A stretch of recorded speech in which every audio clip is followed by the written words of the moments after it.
Hello and welcome. Let's learn के आज के दूसरे सेशन में आपका फिर से एक स्वागत है। और ये जो सेशन होने वाला है ये भी काफ़ी इम्पोर्टेंट सेशन होने वाला है बिकॉज इस सेशन में जो भी जो इम्पोर्टेंट इवेंट्स जो कि रह गए थे, specially from the point of view of Lord Ripon जो कि भारत के गवर्नर जनरल थे। 1881 से लेके 1885 तक उनका कार्यकाल रहा है और उसके बीच उन्होंने काफ़ी महत्वपूर्ण काम किए थे। तो वो आज हम इस सेशन में डिस्कस करेंगे। आज सुबह ही मैंने एक अपना दूसरा वीडियो डाला था वुड्स डिस्पैच के बारे में, जो कि 1854 का इवेंट था। वो भी काफ़ी इंपॉर्टेंट इवेंट था। अगर आपने अभी तक नहीं देखा है तो उसको जाके प्लेलिस्ट में सर्च करके ढूंढ के एक बार जरूर देख लीजिए बिकॉज ये जितने भी सेशंस मैं कवर कर रहा हूँ सारे क्वेश्चन ओरिएंटेड है और BPSC, UPSC, UP PSC, MPPSC सारे एग्जाम से रिलेटेड है और इस तरह के क्वेश्चंस पूछे ही जाएंगे। तो एक एस्पिरेंट के लिए ये सारे क्वेश्चंस देख के जाना बहुत इंपॉर्टेंट हो जाता है modern history point of view से। Okay, so let's see the topic of the Lord Ripon today कि लॉर्ड रिपन का क्या महत्वपूर्ण योगदान रहा है, जिसमें आज हम डिस्कस करेंगे फैक्ट्रीज एक्ट 1881 के बारे में, उसके बाद से हंटर कमीशन के बारे में, फिर वर्नाक्युलर प्रेस एक्ट जो लॉर्ड लिटन लेके आए थे उसको कैसे रिपील किया था लॉर्ड रिपन ने, एंड देन इल्बर्ट बिल के बारे में भी हम आज कुछ डिस्कशन करेंगे। And at the last, at the end, कुछ इंपॉर्टेंट एमसीक्यूज क्वेश्चंस देखेंगे न्यू पैटर्न पे के अकॉर्डिंग, जो कि काफ़ी इंपॉर्टेंट हो जाता है और साथ ही साथ रिवीजन भी होते चलेगा। सो लेट्स सी, देखते हैं क्या है क्वेश्चंस। पहले थोड़ा सा वीडियो एडजस्ट कर लेने दीजिए। ओके, सो मैंने स्टार्टिंग ही किया है कंट्रीब्यूशन ऑफ लॉर्ड रिपन से फैक्ट्रीज एक्ट 1881। ओके, कुछ इंपॉर्टेंट चीज, पहले कुछ बैकग्राउंड के बारे में जान लेते हैं। ओके, 1840 में क्या हुआ था, Britain passed factories act in England. अब चूंकि इंग्लैंड का जो मेन जो बिजनेस था वो था फैक्ट्रीज। ब्रिटेन जितने भी कंट्रीज पे जिसने जहाँ पे भी शासन किया है वहाँ पे उनका अपना फैक्ट्री खुला हुआ था। जैसे ब्रिटेन ने शासन किया था अमेरिका के ऊपर भी, कनाडा के ऊपर भी, ऑस्ट्रेलिया के ऊपर भी। ओके, तो शुरुआत तो ब्रिटेन से ही हुई थी। बट ब्रिटेन में क्या होता है, जहाँ पे हमने देखा होगा फैक्ट्रीज में, इवन इन इंडिया आज के सिनारियो में आज हम देखें तो फैक्ट्रीज एक्ट बने हुए हैं। तो ये सबसे पहला एक्ट 1840 में ब्रिटेन में बना था। और ये फैक्ट्रीज एक्ट क्यों बने हुए थे, सो दैट हम एक्स्ट्रा वर्क जो भी लेबर्स थे उनसे हम ना लें, उनको एक्स्ट्रा वर्किंग आवर उनसे ज़्यादा उनको मतलब खटाया ना जाए और एक मानवीय व्यवहार हो। तो इसके लिए 1840 में एक एक्ट बन गया था ब्रिटेन में, जिसमें एक सर्टेन लिमिट डिसाइड किया गया था कि इतने आवर्स का ही वर्किंग आवर्स होगा और उससे ज़्यादा कोई भी वर्कर वहाँ पे ज़्यादा काम नहीं करेगा। तो ये एक्ट 1840 में बन गया था। हुआ क्या, now British companies started setting up their factories out of England like in India. अब जो ब्रिटिश कंपनीज थी उनको तो लग गया कि भाई अब ब्रिटेन में रह के काम करना, लेबर्स को के साथ इलोंगेटेड आवर्स में उनसे काम कराना मुश्किल हो रहा था।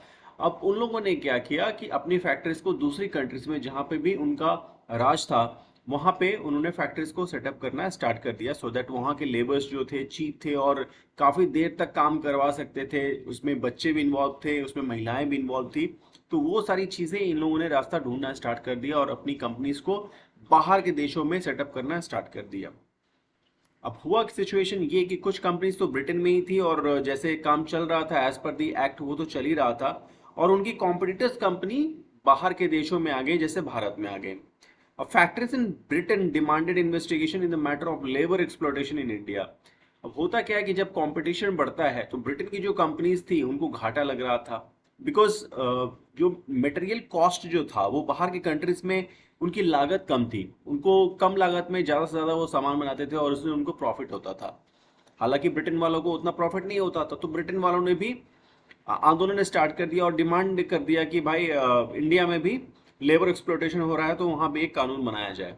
ओके, सो हुआ क्या, an investigation committee was set up in 1875 to investigate the matter of labour condition in India. 1875 में एक इन्वेस्टिगेशन कमेटी सेटअप कर दी गई ब्रिटेन में to investigate the matter of labour condition in India. India में भी labour commission के status को check करने के लिए। Okay, now factors act 1881 under Lord Ripon. तभी 1881 में factors act under Lord Ripon के गवर्नमेंट के अंदर ये एक्ट बना इंडिया में। अब लॉर्ड रिपन लिबरल पार्टी से आते थे। उस वक्त ब्रिटेन में लिबरल पार्टी, चूंकि दो पार्टी हमेशा से रही हैं ब्रिटेन में, कंजर्वेटिव और लिबरल्स, तो उस वक्त में लिबरल पार्टी गवर्नमेंट में थी। तो उन्होंने रिपन के थ्रू 1881 का जो फैक्ट्री एक्ट था वो इंडिया में वो लागू करवाया। अब इसकी कुछ महत्वपूर्ण चीजें थी 1881 की फैक्ट्रीज एक्ट, जो कि एग्जामिनेशन पॉइंट ऑफ व्यू से बहुत ही इंपॉर्टेंट है और रिपन के पॉइंट ऑफ व्यू से भी। तो वो चीज़ें देख लेनी चाहिए और इसको प्लीज़ कहीं पे नोटबुक पे जरूर से नोट कर लीजिएगा। फैक्टरीज एक्ट 1881 तो पहले याद नोट कर लीजिएगा कि ये 1881 काफ़ी बार पूछा जा चुका है और फिर से पूछा जाएगा, तो आपको ये वर्ष याद रहना चाहिए जो कि है 1881। किसके अंतर्गत हुआ था ये? तो लॉर्ड रिपन के अंतर्गत। हुआ क्या था कि employment of children under 7 years of age prohibited. 7 साल की कम उम्र के बच्चों का काम करना बंद कर दिया गया। पहले 7 साल से कम उम्र के बच्चे को भी यहाँ पे काम कराया जाता था। Okay, working hours restricted to 9 hours per day for children. अब बच्चे जो थे, जो कि 7 साल से बड़े थे, उनका बस 9 hours का ही काम रहता था। 9 hours से ज्यादा उनसे काम नहीं लिया जा सकता था एज पर द एक्ट। ठीक है, children to get 4 holidays in a month. 4 holidays एक महीने में मिलना अनिवार्य था। Hazardous machinery to be properly fenced off. Hazardous जितने भी मशीनरी थे, जैसे काटने वाले मशीनें या फिर जहाँ पे इंजरी हो सकती थी, उन सारी मशीनों को फेंस ऑफ करके रखा जाना था, मतलब सेफ्टी पॉइंट ऑफ व्यू से। नाउ ये तो फैक्टर्स एक्ट 1881 अंडर रिपन के अंतर्गत हमने देख लिया। नाउ रिपन के अंतर्गत एक और महत्वपूर्ण घटना हुई थी और वो थी Hunter commission report of 1882। Okay, Hunter commission of report. Hunter commission नाम देख के आपको लग रहा होगा कि काफी स्ट्रिक्ट है, हंटर से रिलेटेड है, तो ऐसा कुछ नहीं है। एग्जामिनेशन में काफी बार पूछा गया कि हंटर कमीशन किस चीज से रिलेटेड था। तो हंटर कमीशन, ये आपने अगर वुड्स डिस्पैच, मेरा एक वीडियो जो मैंने अपलोड किया है वो आपने देख लिया होगा, तो उसी का एक रिव्यू था ये हंटर कमीशन, जिसको एस्टैब्लिश किया गया था 1882 में। Sir William Hunter was an Indian civil service officer and a member of the executive council of the Viceroy. Okay, Sir William Hunter जो थे वो Indian civil service officer थे and member of the executive council of the Viceroy. Okay, the Hunter Commission was constituted on 3rd April 1882 after a request of the General Council of Education was made to Ripon. Okay, so ये भी जो event हुआ था Hunter commission, William Hunter जो थे ICS officers थे और executive council, viceroy के एग्जीक्यूटिव काउंसिल के एक मेंबर थे। तो अंडर रिपन इन्होंने कमीशन का सेटअप किया 1882 में। अब ये हंटर कमीशन किससे रिलेटेड था? तो हंटर कमीशन एजुकेशनल रिफॉर्म से रिलेटेड था। इसको याद रखिएगा इसको, बिकॉज ये बार बार क्वेश्चन में ही हमेशा पूछा गया है। आगे भी हम क्वेश्चंस देखेंगे जिसमें ये आएगा। ओके, तो following were the main objectives. अब इसको सेटअप करने का मेन ऑब्जेक्टिव क्या था? तो पहला ऑब्जेक्टिव था consider different aspects of education in India, different aspects of education in India, paying particular attention to primary education. इसका मेन जो फोकस था वो था प्राइमरी एजुकेशन के इम्प्रूवमेंट पे। Okay, and second, inquire into the execution of Wood's despatch of 1854। जैसे कि मैंने पहले कहा था कि वुड्स डिस्पैच जो 1854 के अंतर्गत जो भी सुधार किए गए थे primary, higher school and college level के एजुकेशन में एंड वर्नाकुलर लैंग्वेजेस वगैरह के रिलेशन में, तो उसके बारे में इन्वेस्टिगेशन करना था कि उसका प्रॉपर एग्जीक्यूशन हुआ या नहीं हुआ, and suggest ways to improve outcomes of the same. और फिर सजेस्ट करना था कि इसको कैसे फर्दर इम्प्रूव किया जाए। ओके, नाउ इन्वेस्टिगेशन के आधार पे कुछ हंटर कमीशन ने अपने रिकमेंडेशंस दिए। रिकमेंडेशंस भी एक बार देख लेते हैं बिकॉज ये mains and PT point of view से भी काफी इंपॉर्टेंट है। Preference was given to literate candidates for government jobs in the lower levels. Okay, along with expansion of primary schools in the backward district। ये Hunter commission में चीज़ों को और centralised कर दिया गया, डिसेंट्रलाइज्ड किया गया। तो प्राइमरी स्कूल जो कि बैकवर्ड डिस्ट्रिक्ट्स में थे उस पर ज़्यादा फोकस किया गया एंड लोगों को लिटरेट किया जाने लगा कि वैसे भी गवर्नमेंट जॉब्स में जो कि लोअर लेवल्स के थे, पहले फोकस मेनली था जो भी अपर क्लास के जो जॉब्स वगैरह थे जैसे आईसीएस ऑफिसर्स, आईएएस ऑफिसर्स, उन पे ज़्यादा फोकस किया जाता था। बट अब धीरे धीरे जो लोकल लेवल्स पे और लोअर लेवल्स पे जो भी गवर्नमेंट जॉब्स थी उनके लिए भी लोगों को शिक्षित किया जाने लगा, और इसमें रिकमेंडेशंस दिया गया कि प्रेफरेंस दिया जाए। Okay, now district and municipal boards were entrusted with the management of primary education under the local self government act। District और म्यूनिसिपल बोर्ड्स जो थे डिस्ट्रिक्ट लेवल पे, मतलब जैसा कि मैंने कहा डिसेंट्रलाइज किया जाने लगा, उनको रिस्पॉन्सिबिलिटी दी गई कि प्राइमरी एजुकेशन को मैनेज करें under the local self government act. Local self government act हम आगे देखेंगे, ये भी लॉर्ड रिपन के अंतर्गत एक बहुत बड़ा एक्ट था जो कि जिसपे चर्चा हुई थी।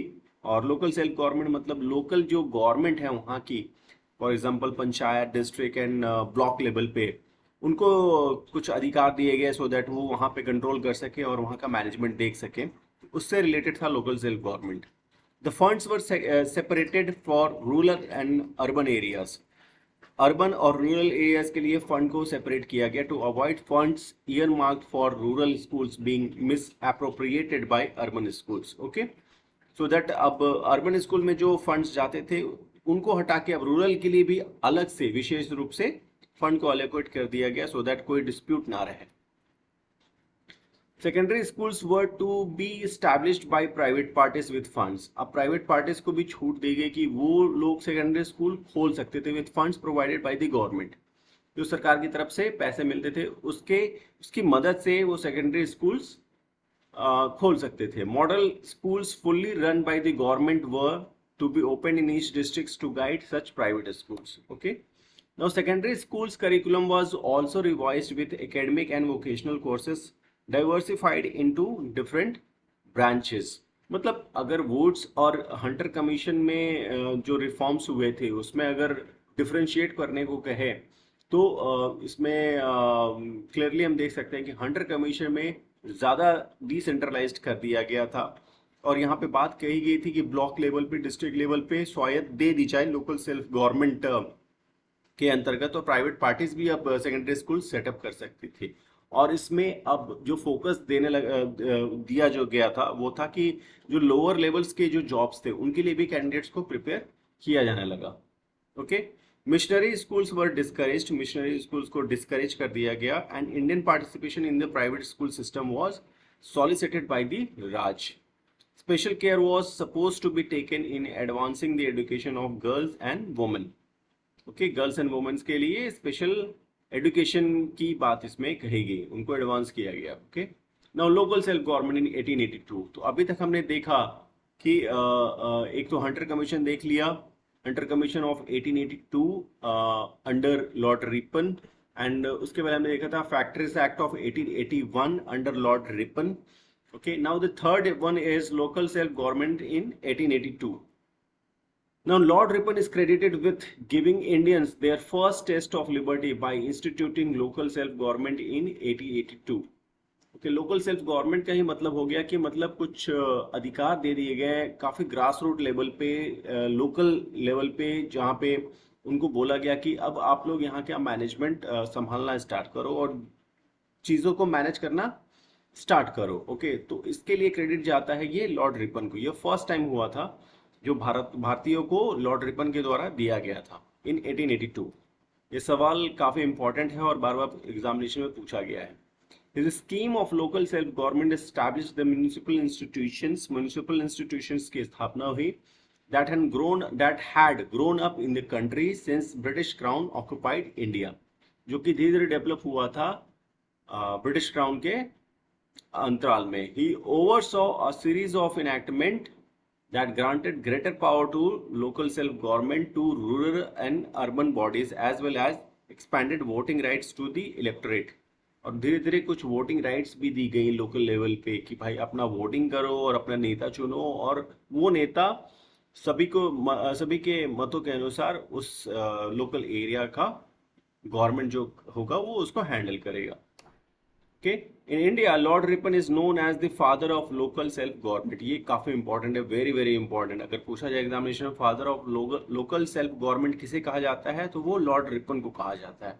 ठीक है, तो Lord Ripon examination point of view से काफी इंपॉर्टेंट पर्सनालिटी है। तो ये वीडियो जो है वो काफ़ी इम्पोर्टेंट हो जाता है, और इस वीडियो को बार बार देख के जाइएगा, डेट से याद रखिएगा और डिफरेंट इवेंट से याद रखिएगा। फॉर एग्जांपल आपका हंटर कमीशन हो गया, फिर आपका लोकल सेल्फ गवर्नमेंट हो गया, then initially factories act of 1881 हो गया। सो तीन चीज़ें हमने अभी तक हमने पढ़ी हैं, तो तीनों चीज़ें लॉर्ड रिपन के अंतर्गत हो गई थी, तो उसको याद रखना काफ़ी इंपॉर्टेंट है। This was not enacted by any act. ये लोकल सेल्फ गवर्नमेंट किसी एक्ट के द्वारा इनेक्ट नहीं हुआ, but rather by resolution passed in 1882। एक रेजोल्यूशन के थ्रू इसको पास कर दिया गया। Okay, now vernacular press act was introduced by Lord Lytton in the year 1878। ये बहुत इंपॉर्टेंट है। अगर एग्जामिनेशन पूछा जाए कि किसके द्वारा इंट्रोड्यूस किया गया था, तो उसका आंसर हो जाएगा वर्नाक्यूलर प्रेस एक्ट को लॉर्ड लिटन के द्वारा। अब इसमें वर्नाकुलर प्रेस एक्ट में क्या था? वर्नाकुलर प्रेस एक्ट में ये था कि कोई भी न्यूज़पेपर, चाहे वो हिंदी हो या इंग्लिश हो, वो भारतीयों का न्यूज़पेपर था, अगर उसने कुछ भी वर्नाकुलर मतलब any newspaper in regional languages apart from English. Okay, apart from English मतलब इंग्लिश के अलावा कोई भी लैंग्वेज में अगर कोई भी न्यूज़पेपर था, वो अंग्रेजों के खिलाफ अगर वो कुछ भी मटेरियल ऑब्जेक्शनेबल रिमार्क्स को अगर पब्लिश करता था, तो उनके ऊपर बिना मुकदमा चलाए उनको गिरफ्तार कर लिया जाता था। ओके, सो लॉर्ड लिटन ने एक काफ़ी सख्त कार्रवाई करके वर्नाकुलर प्रेस एक्ट 1878 में इंट्रोड्यूस कर दिया था। इसके तहत किसी की भी गिरफ्तारी हो सकती थी अगर कोई ऑब्जेक्शनेबल रिमार्क गवर्नमेंट के अगेंस्ट में अगर पब्लिश किया जाता था। It was enacted to suppress the voice of Indian press, जैसे कि मैंने अभी बोला। इन द ईयर 1882 इसको लॉर्ड रिपन ने खत्म कर दिया, इस एक्ट को 1882 में। अभी स्वतंत्रता मिल गई लोकल प्रेस को, जो लोकल भाषाओं में जो पब्लिश करते थे, वो अब वैसे पहले के अनुसार वो कर सकते थे, अपनी आवाज़ को उठा सकते थे। नाउ इल्बर्ट बिल, ठीक है। नाउ जो दूसरा महत्वपूर्ण इवेंट हुआ था under Lord Ripon was the Ilbert bill. Before the introduction of the bill, British subjects in 1873, British subjects in 1870, ये भी काफ़ी इंपॉर्टेंट है, had been exempted from trial by Indian magistrates for cases that involved death और transportation. They could only be tried by a higher court. This scenario changed with the introduction of the Ilbert bill in 1883 by Lord Ripon. Ilbert bill में क्या था कि अभी तक 1883 तक जो भी गोरे लोग थे यानी ब्रिटिशर्स थे, उनको ट्राई इंडियन जज के द्वारा नहीं किया जा सकता था। ओके, अगर किसी गोरे पे कोई भी कानूनी कार्रवाई चलती थी, अगर वो आरोपित था, उसको सिर्फ ब्रिटिश जज ही उसके ट्रायल में पार्टिसिपेट करता था, और वो ही या तो उसको छोड़ता था या तो सजा सुनाता था। बट लॉर्ड रिपन ने क्या कहा कि एक इक्वल अपॉर्चुनिटी देने की कोशिश की इंडियंस को, कि अब ब्रिटिश जो भी अगर क्राइम में अगर इन्वॉल्व है, तो उसको इंडियन जज उसको सजा सुना सके या फिर उसके केस को सुन सके। तो ये चीज़ें पैरेलल इक्वलिज्म लाने की कोशिश की गई थी लॉर्ड रिपन द्वारा, बट इसका काफ़ी अपोजिशन हुआ। जितने भी ब्रिटिशर्स थे उन्होंने काफ़ी इसको अपोज किया, और फाइनली इसमें कुछ अमेंडमेंट हुआ, जिसके तहत वो हम आगे देखेंगे कि इसमें क्या अमेंडमेंट हुआ था। तो ये इल्बर्ट बिल था।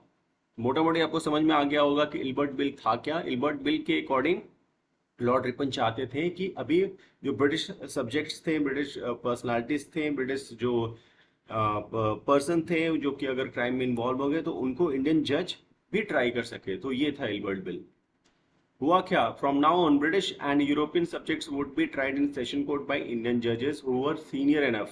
क्योंकि सीनियर जज अगर होंगे तो वो ट्राई कर सकते थे। ये एज पर लॉर्ड रिपन के अकॉर्डिंग जो अमेंडमेंट किया जाना था, वो उसके तहत, इल्बर्ट बिल के तहत ये सारी चीज़ें आनी थी। In the civil services to preside over such proceedings, Ilbert bill controversies बोलते हैं इसको। The mere possibility that a European could be tried by an Indian whom the Europeans regard as inferiors। अब क्या करते थे ब्रिटिशर्स जो थे ना, वो इंडियंस को इन्फीरियर समझते थे, मतलब अपने अंदर काम करने वाले स्लेव या सेवक समझते थे। फिर उनको अच्छा नहीं लगा कि यार अभी तक हम इन पे राज करते आए हैं, और ये कैसे हमारे ऊपर जजमेंट सुना सकते हैं या फिर हमें सजा दे सकते हैं। तो ये इन्फीरियरिटी पॉइंट ऑफ व्यू थी, इसकी वजह से कंट्रोवर्सी हुई थी, was a point of much anger and resentment.